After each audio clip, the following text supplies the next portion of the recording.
So, Mike, I'm just going to ask you a simple question. And if I don't like the answer, we might hang up on you. What was your reaction to the Will Campbell pick? I mean, I expected it. I totally expected it. It wasn't like this caught us by surprise. I'll just say I don't love it. Thank you, Mike Giardi. No, well, Seriously, I'm not kidding. No, people are having a hard time with this. Like, they think that I'm like assailing Will Campbell, the football player. I'm not. I think he's a good player. I think he's going to end up being a guard. I think history tells you he's going to end up being a guard. There's no one in the history of the sport, going back whatever, as far as mock draftable goes, 1995, with the hand size, wingspan, arm length, that's made a Pro Bowl or an All-Pro team at tackle with the measurables that Will Campbell has. So you're saying, basically, if you think Will Campbell can be that kind of player, that he's going to be a one-of-one. I generally don't bet on one-of-ones. Like, that's a risky proposition. He could still be a really good guard and be a good football player for you. He's one of your best five already. Perfect, wonderful. But, like, let's be realistic about what the draft was and what they ended up having to do because of holes that they couldn't fill for years. Hey, Mike, what are your thoughts on the workout Mike Vrabel had with Will Campbell last week? I mean, it felt like it was a foregone conclusion that Will Campbell was their guy, but reportedly Mike Vrabel went down to Louisiana and just had a personal workout with Will Campbell. What did that workout? What does that mean to you? How do you view that event? That's a good question, Ted. So Mike has been doing this forever. It's like people are like breaking this down like it's news to us because he's your coach, but obviously the NFL Network, I covered him. He loves to put on the blocking shield, whatever you want to call it, the pad, and he likes to get physical with guys that they're interested in the draft. He did it with Skoronski, who was their first-round pick kid last year in Tennessee. Like, he doesn't practice. Like, he likes to feel, as you say, he wants to feel their strength. He wants to know where it's coming from. He was a player in the league like you, Ted. He sort of understands, like, this guy hits differently, or there's a little power there that's a little different. And then I think that Will Campbell put him on his ass was probably like the cherry on top of the sundae. Like, I love everything about this guy, and he had no problem putting me on my ass. Like, I think that probably just like was the final the nail in the coffin of that's going to be our pick. Yeah, it doesn't mean that you're a hypercritical, negative media guy or a bad fan in my case, Mike, just because you have some questions about it. Like, I honestly wonder if some of these sort of, Vrabel intangibles or character desires may have trumped their belief in his ability on the field, or that he may be a better guard than tackle. But, it is what it is now, so we hope that things work out for him. But I do just want to retroactively ask, the way that the board was falling, where would you have gone at 4? I mean, I was a Jalen Walker guy, and the more I talked to people, I was and was told to go back and rewatch Michael Williams, the more I felt really good about Michael Williams too. Like, I think, as I said before about Walker, I think he, people look at him and he has short arms as an edge guy or a linebacker, but his speed is outstanding. He's the same high character guy. Like, you talk to people about this draft and they'll tell you, like, there's 4 like unassailable guys in the first round. It's Hunter, it's Walker, it's Campbell, and it's Emeka. Like, no one has a bad word to say about them. They love football. They work with their teammates, like everything. They're everything you want them to be. But I thought Vrabel would have a plan for a guy like Jalen Walker, and that he wouldn't have to be just an edge or just a linebacker. He'd be a weapon where you line him up all over the place. And that's what I would have done. And I think what you saw, I've saw some people write it and sort of dispute this, like the way the board fell, they could have come back up and got the tackle. They could have gotten the Josh Connelly if they liked them. Obviously they chose Campbell, and that's the decision. But, like, you can't wait. No, they could have. They could have waited, and they still could have got Connelly if that's what they wanted to do, or they still could have come up and got Simmons. But they chose to take Campbell at 4, and now, they've got the 3 picks here in the second day, and we'll see what they do with that, or if they're willing to move around the board at all. Mike Giardi, Boston Sports Journal, joining us on WEEI Afternoons. So, Mike, what do you believe Will Campbell has to do or be for this to be a successful pick? I think we all agree it's not a great draft, and you filled a massive need. Does he have to be a career tackle?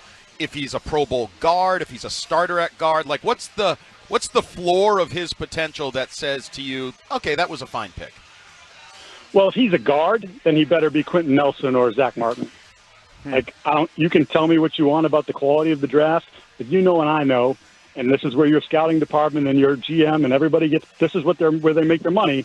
Is you go find me the guy. Find me the guy that's going to develop into a star or has that star potential. And I think when you're picking at 4, you don't pick safe. I mean, you'd like it to be Joe Alt, right? Like, great character, could play left tackle. You know, like, that's safe, but he's also going to be awesome. Yep. That wasn't this draft, so find me the guy that was going to be awesome, and that's what I would have done. So I say Campbell, if he goes to guard, then that's what he's got to be.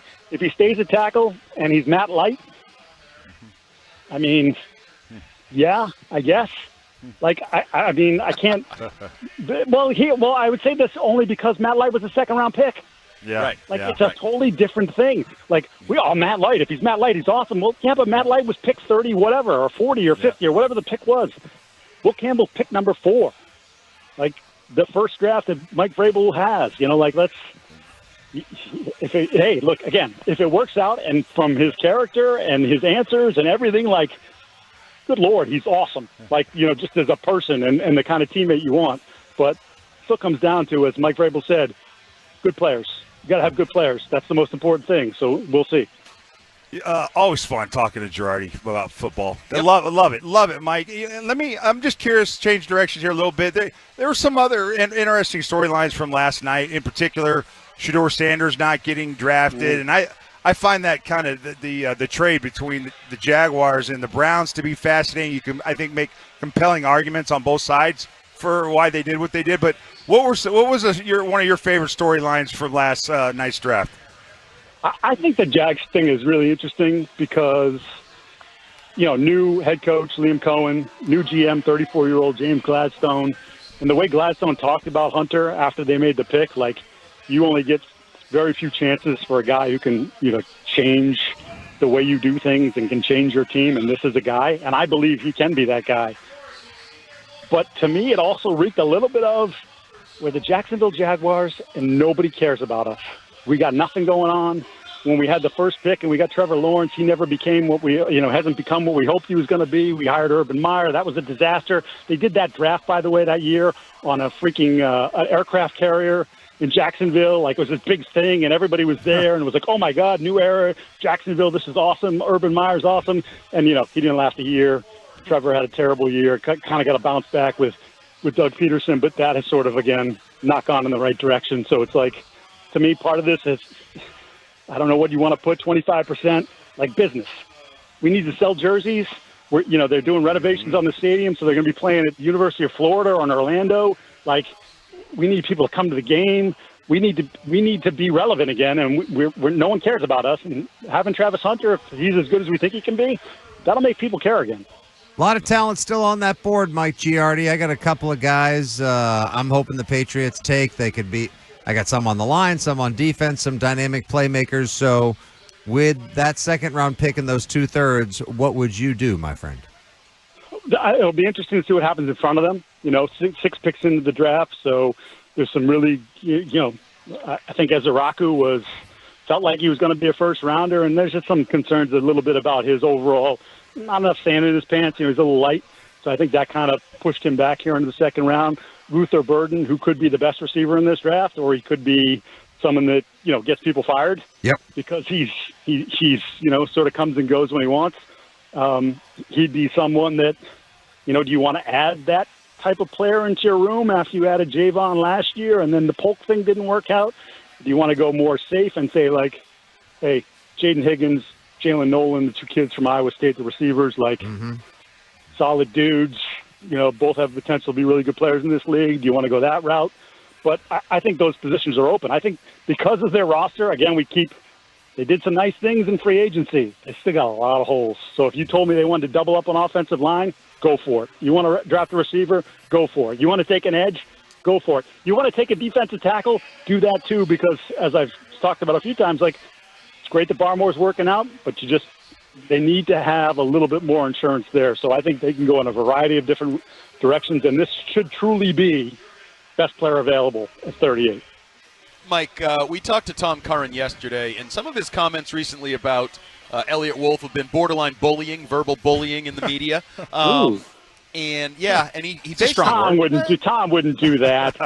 He would. He has. And he basically said he wanted Elliott Wolf to stay out of the way. Basically, the general manager should manage to stay out of the way. Just make sure I always have water in my glass. Right. There, Last night, we got the video from the Patriots war room, and there he was, front and center, making the phone call and then handing it over. Elliott Wolf, and just anything you took away, maybe things you've heard, sort of the process that led to this pick and the process that will lead to the picks the next 2 days, I guess the power structure in the war room. I mean, I still, as I've said from the day one, I think it's Mike's team. I think Mike's getting what he wants. I think it's interesting that if you look at tomorrow's media availability, we'll be speaking with Ryan Cowden. Yep. Yeah. Generally, you don't get the guy behind the guy in the press conferences. We get Elliott Wolf tonight. We'll get Cowden tomorrow. It just, I think they're trying to appease everyone at this point. But and I know that eventually, unless these two guys fall in love with each other in this shotgun marriage, eventually it's going to be Mike Vrabel with Ryan Cowden and Stretch, and that's going to be your front office. Oh, you got more time? Yeah, you got time for another one. Are you sure? Let's go. Oh my gosh. Okay. That's very exciting. Okay. Do you have a thought? Like, I feel like, Mike, there's starting to be some people that are starting to say now, nobody really wanted to go out and stick their neck out and say this before the draft, but Shador Sanders not getting drafted in their first round. Now, Stephen A., Nick Wright, people are starting to say it's part of what's hurting Shador is his dad's influence in being there, and that maybe teams do not want the Deion Sanders experience. Do you think there's some validity to that, and why do you think Shador Sanders didn't get drafted in the first round? I think there is some validity to that. Like if you're, for instance, Brian Dable, who I know is a very confident guy, known him for a long time, but I don't know, you bring in Shador, you don't play Shador to start because you have Russell and Jameis. You're 1-5. Deion's going to say something. He's going to say it publicly. And do you want to have that? I'm trying to keep my job. I'm trying to run my football team. And now I got some guy in Colorado making comments about my backup quarterback who I need to develop and isn't ready to play. I think that's definitely part of it. But I think the real big thing here is he's a third-round quarterback.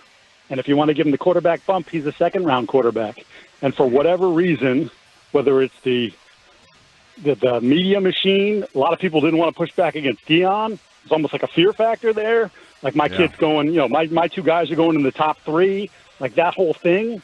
But I think the football people evaluated the quarterback and said, hey, late round 2, round 3, he makes sense. Round 1, top 5, what are you, nuts? His 3 biggest games last year, the 3 best opponents they played, were his 3 worst games. Year before, they weren't a good football team. So there's good tape out there. There's some bad tape out there. He's someone, I think, the people that really dug into him, and I didn't have to because in Patriots, that wasn't a thing for them. But the people that really dug into him said, he needs to develop. He's a guy who needs to come in and sit for a year, maybe 2. And then what's the ceiling? Because he's not an awesome athlete. He doesn't have a huge arm. He doesn't throw well off platform because he doesn't have the huge arm. He is accurate, and he's incredibly tough. The kid's toughness is off the charts. But, what's the ceiling on that player? You're not winning because of him. You might win with him if you build the right team around him. So, in some ways, feels a little bit like Mac Jones. Different, same, not the big arm, that whole thing. So, I think that's really what it came down to is, by and large, football people, if he was awesome, we'll have to deal with Deion. He's not awesome, so they'll let it slide. And look, he could end up being a good value pick for somebody, whether it's tonight or tomorrow, if he lasts into the 4th round. But first round probably never really made sense, and it probably hurt the kid. Now it looks like, he fell. Well, exactly. Maybe he was always there, and the media hype train is what caused him to feel this way. All right, he's Mike Giardi, Boston Sports Journal. Appreciate you joining us. Enjoy the next couple days of more NFL draft action, and we'll catch up with you again next week.